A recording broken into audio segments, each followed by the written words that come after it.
Bien-aimés du Seigneur, dans cette leçon, nous allons parler des retours imminents de notre Seigneur Jésus-Christ. L'élément pressant de toute la chrétienté est le retour de Jésus, c'est-à-dire le jour de l'enlèvement. Dans la version mathéenne, au chapitre 24, il est dit que comme Jésus s'en allait au sortir du temple, ses disciples s'approchèrent pour lui en faire remarquer les constructions.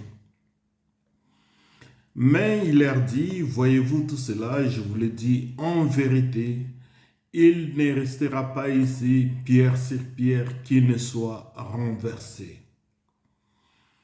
Il s'assit ensuite sur la montagne des Oliviers et les disciples vinrent en particulier lui faire cette question. Dis-nous, quand cela arrivera-t-il? Quel sera le signe de ton avènement et de la fin du monde? Cette question posée par les disciples au verset 3 comporte 3 volets. Nous allons en parler.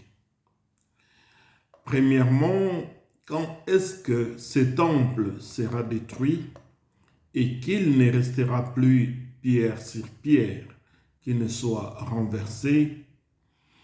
Deuxièmement, quels sont les signes avant-coureurs de l'enlèvement? Et enfin, troisièmement, quels sont les signes de la fin du monde, c'est-à-dire de la seconde venue? À la première question, à savoir quand est-ce que le temple sera détruit, personne parmi les disciples ne pouvait s'imaginer que cela allait se réaliser une quarantaine d'années plus tard après la mort de Jésus-Christ. Donc, cette première question concerne particulièrement la nation d'Israël. Dans les années 70, figurez-vous, à cause d'un comportement inapproprié des Romains qui dominaient sur la Judée, leur comportement inapproprié devant les temples, les Zélotes passèrent en action et s'opposèrent farouchement au pouvoir de Rome dans la Judée. Alors à cela, Jérusalem devint l'événement décisif de la première guerre judéo-romaine. L'armée romaine menée par le futur empereur Titus, secondée par Tibère Alexandre, qui a fait son renom dans l'histoire d'avoir massacré les Juifs à Alexandrie en Égypte, ils vont assiéger et conquérir la ville de Jérusalem. La ville sera mise à sac et le temple de Jérusalem incendié et détruit. Nous comprenons pourquoi le Seigneur avait dit aux disciples au verset 20 de la version mathéenne, chapitre 24, il leur avait dit de prier pour que ce jour ne soit pas le jour de sabbat. Rendez-vous compte quand on brûlait ou incendiait les temples.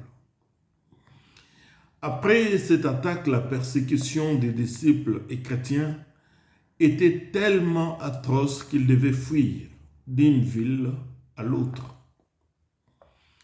Il n'est pas si important de savoir comment les apôtres sont morts, mais le plus important est qu'ils ont tous été prêts à mourir pour leur foi. Si Jésus-Christ n'était pas ressuscité, les disciples l'auraient su. Or, personne n'est prêt à mourir pour ce qu'ils savent un mensonge.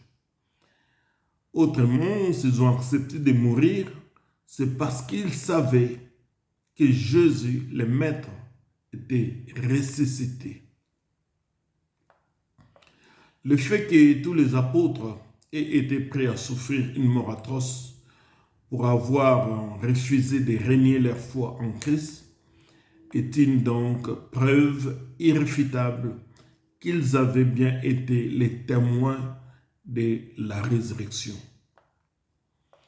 Les seuls apôtres dont la Bible raconte la mort est Jacques dans Actes des Apôtres, le verset des 12e chapitre. Le roi Hérode l'a fait mourir par l'épée, probablement par décapitation. Les circonstances de la mort des autres apôtres se fondent en fait sur la tradition de l'Église. Des récits auxquels on ne devrait pas trop accorder de crédit.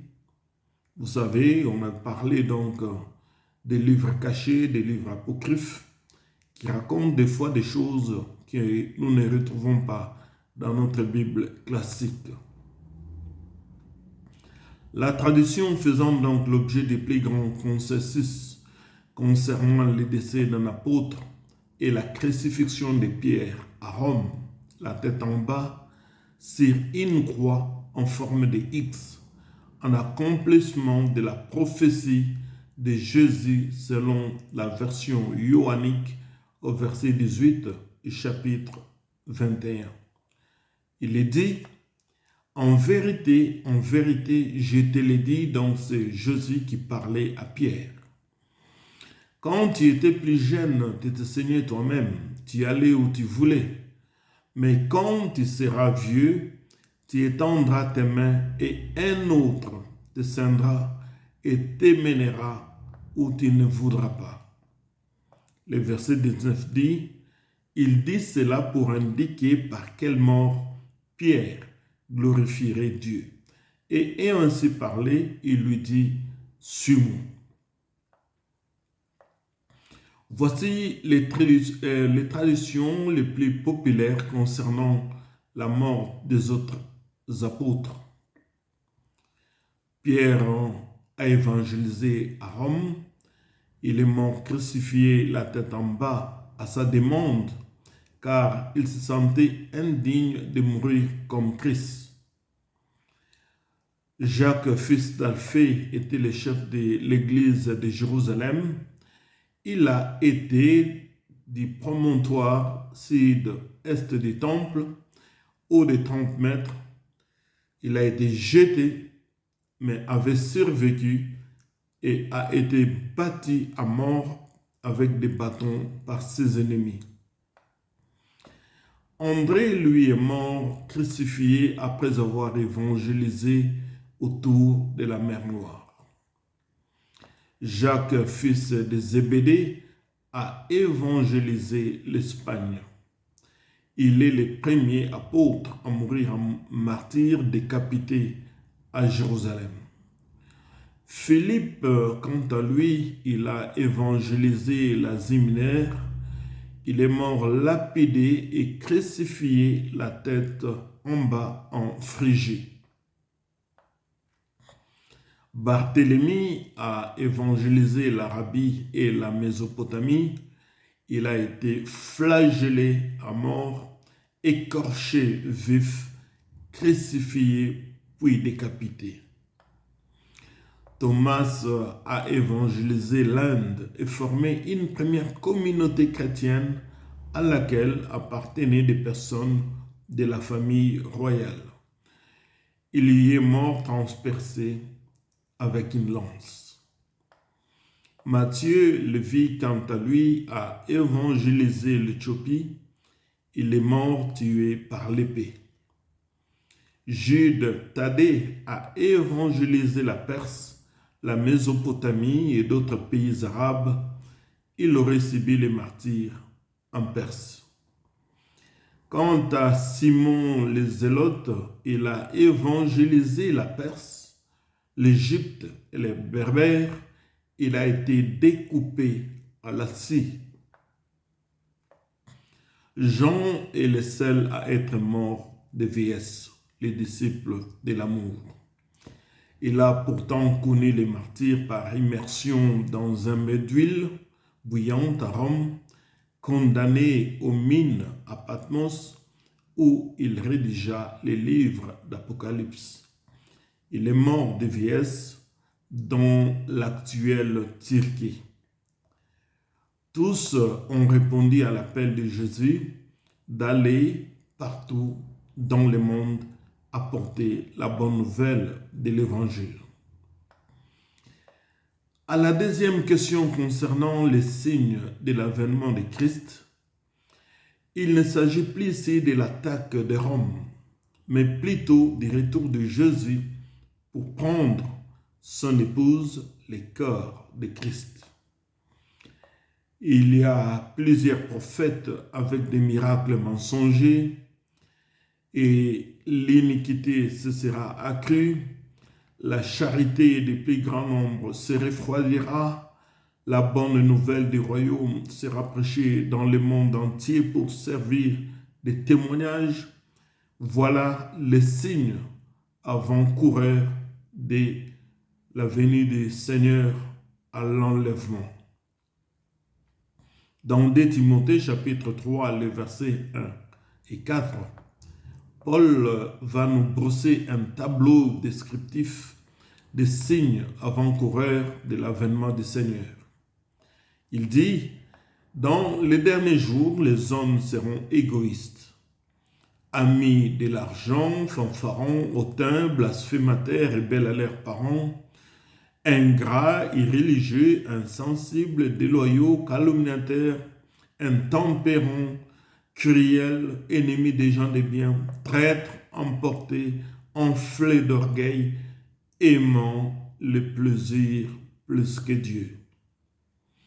Dans sa première lettre aux Thessaloniciens, le 4e chapitre, à partir du verset 13, l'apôtre Paul explique comment va se dérouler la première venue de Christ, c'est-à-dire l'enlèvement. Il dit, « Nous ne voulons pas, frères, que vous soyez dans l'ignorance au sujet de ceux qui dorment, afin que vous ne vous affligez pas comme les autres qui n'ont point d'espérance. Car si nous croyons que Jésus est mort et qu'il est ressuscité, croyons aussi que Dieu ramènera par Jésus et avec lui ceux qui sont morts. Voici en effet ce que nous vous déclarons d'après la parole du Seigneur. » Il dit bien d'après la parole du Seigneur. Nous les vivants restés pour l'avènement du Seigneur, nous ne devancerons pas ceux qui sont morts. Car le Seigneur lui-même a un signal donné à la voix d'un archange et au son de la trompette de Dieu descendra du ciel. Et les morts en Christ ressusciteront premièrement. Ensuite, nous les vivants qui serons restés, nous serons tous ensemble enlevés avec eux, sur des nuées, à la rencontre du Seigneur dans les heures. Ainsi, nous serons toujours avec le Seigneur. Consolez-vous donc les uns les autres par ces paroles. Peuple de Dieu, en parlant de ce verset, nous pouvons souligner qu'il y a un signal. Le Seigneur a un signal donné à la voix d'un archange et au son de la trompette. Ensuite, de la résurrection des morts. Et ensemble avec les vivants qui seront transformés en un clin d'œil, partiront à la rencontre du Seigneur. Rappelez-vous quand nous avons parlé de la foi et nous avons insisté pour dire, est-ce que vous avez la foi de vous transformer en un clin d'œil quand le Seigneur reviendra? Dans cette première venue, Jésus-Christ ne viendra pas comme un agneau immolé qu'on va mener à la boucherie. Pas du tout. Il viendra comme le roi des gloires, ensemble avec ses anges. Et il ne posera pas ses pieds sur la terre, car la rencontre avec son épouse, le corps de Christ, se fera dans les nuées, dans les airs. C'est ce qu'on appelle l'enlèvement. Ça se passera et le monde saura que Jésus venait prendre son Église. Quand l'Église partira, la vie sur terre deviendra très amère. Pour une seule raison, l'Église est le sel de la terre et la lumière du monde. Quand l'Église partira dans les noces de l'agneau, tout sera fade, sans goût, et la destruction commencera. Dans sa deuxième lettre aux Thessaloniciens, le 2e chapitre, Paul le dit et insiste que c'est l'Église qui empêche les mystères de l'iniquité à prendre place et dominer le monde. Paul dit, car les mystères de l'iniquité agissent déjà. Il y a déjà des signes qui montrent que ce mystère est en train d'agir. Mais il faut seulement, Paul continue, que celui qui les retient encore ait disparu. Cela signifie que pour que le diable agisse avec toute sa puissance, il faut d'abord que l'Église parte à l'enlèvement. Et alors, au verset 8, paraîtra l'impie que le Seigneur Jésus détruira par le souffle de sa bouche et qu'il l'anéantira par l'éclat de son avènement. L'apparition de cet impie se fera par la puissance de Satan, avec toutes sortes de miracles, de signes et de prodiges mensongers, avec toutes les séductions de l'iniquité pour ceux qui périssent parce qu'ils n'ont pas reçu l'amour de la vérité pour être sauvés. Aussi Dieu leur envoie une puissance d'égarement pour qu'ils croient au mensonge. Et enfin, Jésus répond sur la question de la fin du monde.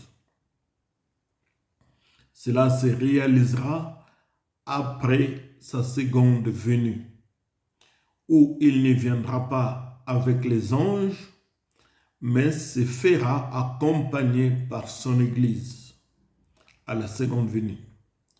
Il descendra donc sur terre et posera ses pieds sur les monts des Oliviers.